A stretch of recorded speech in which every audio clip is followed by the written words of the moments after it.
आज पूरी दुनिया में बढ़ते हुए कार्बन एमिशन और क्लाइमेट चेंज को देखते हुए सारी की सारी कंट्रीज फॉसिल फ्यूल को छोड़कर ग्रीन और क्लीन एनर्जी को अडॉप्ट करने की कोशिश में लगी हैं। इस वीडियो में हम उन सारे ऑल्टरनेटिव्स की बात करेंगे जो फॉसिल फ्यूल को रिप्लेस कर सकते हैं, प्लस गवर्नमेंट ने क्या क्या एफर्ट्स लिए हैं कार्बन एमिशन को कम करने के लिए, वो सारी बातें आज हम इस वीडियो में करेंगे। हाय फ्रेंड्स, मेरा नाम है Rishabh Gupta and I welcome you to my YouTube channel RG talks.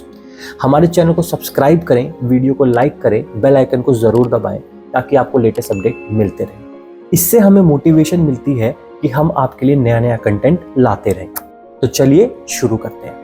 1950 में हमारी global carbon emission 6 billion turns थी, जो आज की डेट में उसकी 6 गुना से भी ज्यादा हो चुकी है।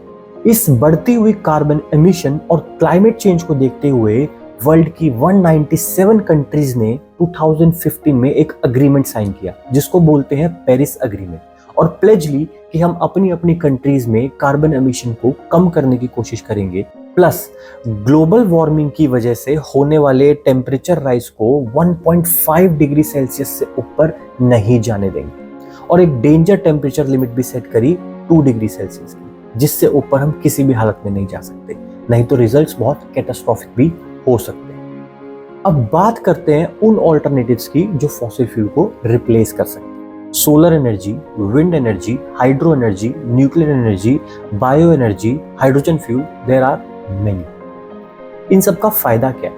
सबसे इंपॉर्टेंट फायदा है कि इनसे होने वाला कार्बन एमिशन फॉसिल फ्यूल के मुकाबले 20 से 75 गुना तक कम है। इससे कार्बन एमिशन कम होगा और हम अपनी फ्यूचर जनरेशन के लिए एक क्लीन और ग्रीन अर्थ छोड़ के जा पाएंगे। सेकेंड इज कि जब आप फॉसिल फ्यूल का इस्तेमाल करते हो एनर्जी प्रोड्यूस करने के लिए, तो एंड यूजर तक जाते जाते उसका 66% हीट की फॉर्म में वेस्ट हो जाता है।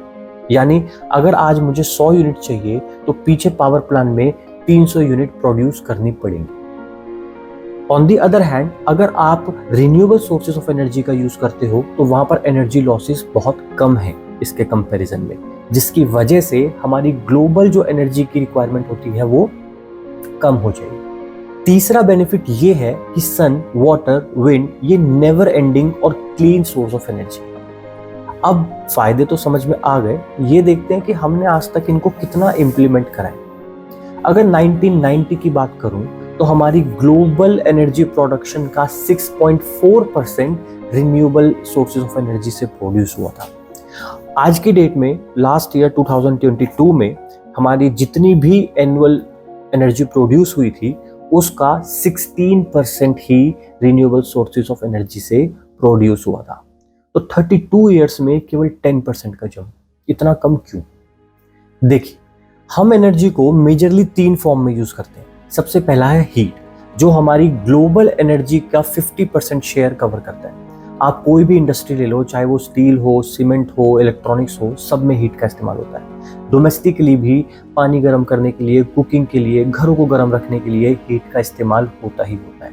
अब 2018 में हमको पूरे साल में जितनी भी हीट एनर्जी की रिक्वायरमेंट थी उसका 90% शेयर केवल फॉसिल फ्यूल से ही प्रोड्यूस किया गया था, और रिमेनिंग 10% आया था रिन्यूएबल सोर्सेज ऑफ एनर्जी से, जैसे solar thermal, geothermal and biofuels.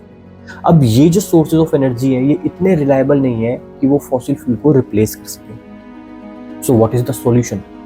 So the solution is hydrogen fuel. Hydrogen fuel एक बहुत ही एफिशिएंट और क्लीन फॉर्म ऑफ एनर्जी है, और ये फॉसिल फ्यूल से भी ज्यादा हीट एनर्जी प्रोड्यूस कर सकता है। अगर बात करें इसकी प्रोडक्शन की तो इसको सिंपल पानी से निकाला जा सकता है। पानी हाइड्रोजन और ऑक्सीजन 2 चीजों से बना है, और उसका इलेक्ट्रोलिसिस करके उसमें से हाइड्रोजन को अलग किया जा सकता है।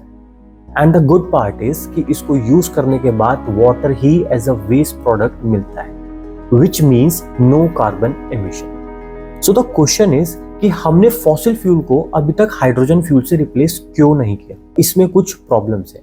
नंबर 1, इसकी प्रोडक्शन।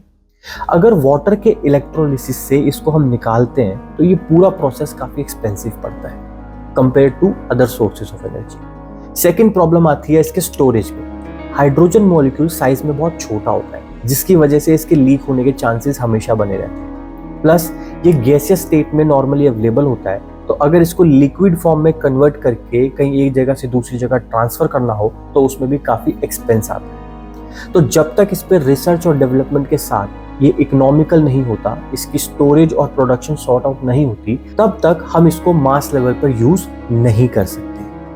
अब बात करते हैं सेकेंड फॉर्म ऑफ एनर्जी की, जो है इलेक्ट्रिसिटी।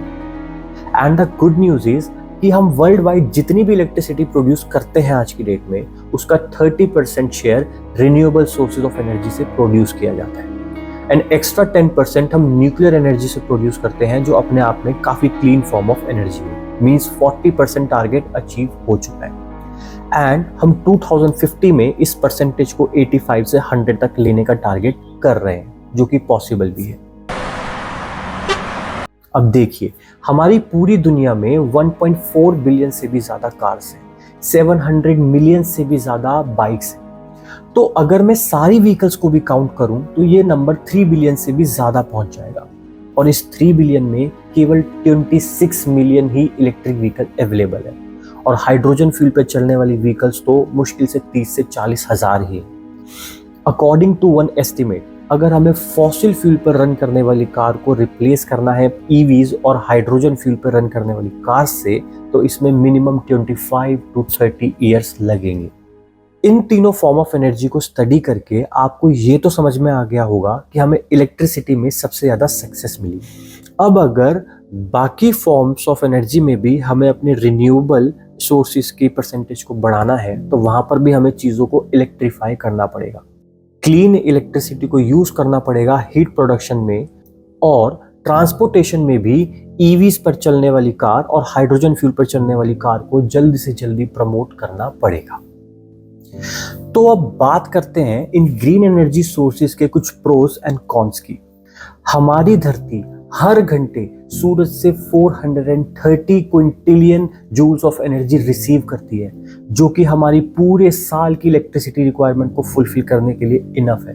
बट ऑफ कोर्स हम वो सारी एनर्जी को अब्सॉर्ब नहीं कर सकते। बात करें अगर सोलर पैनल की, तो हम सबको लगता है कि ये बहुत ज्यादा स्पेस कंज्यूम करते हैं।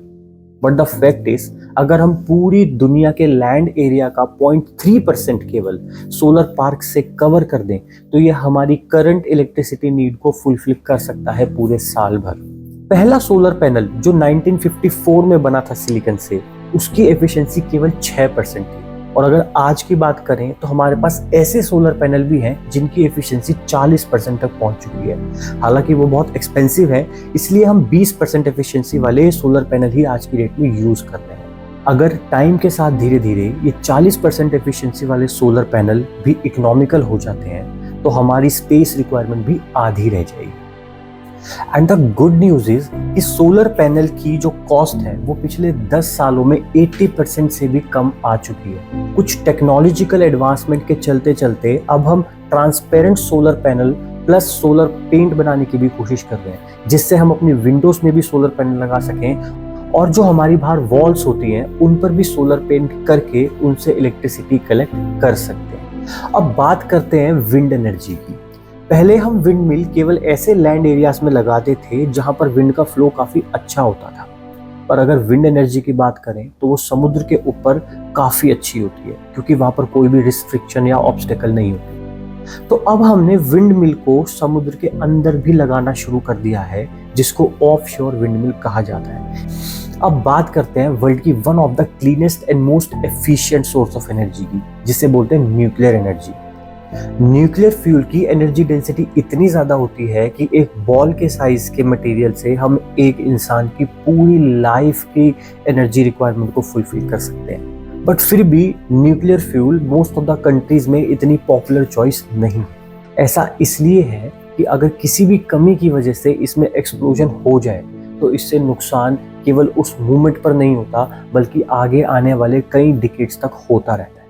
अगर न्यूक्लियर रिएक्टर किसी भी कारण से एक्सप्लोड हो जाए, तो उसमें से निकलने वाली रेडिएशन आसपास के हजारों किलोमीटर में फैल जाती है, जिसकी वजह से उस पूरे एरिया को इवैक्यूएट करना पड़ता है।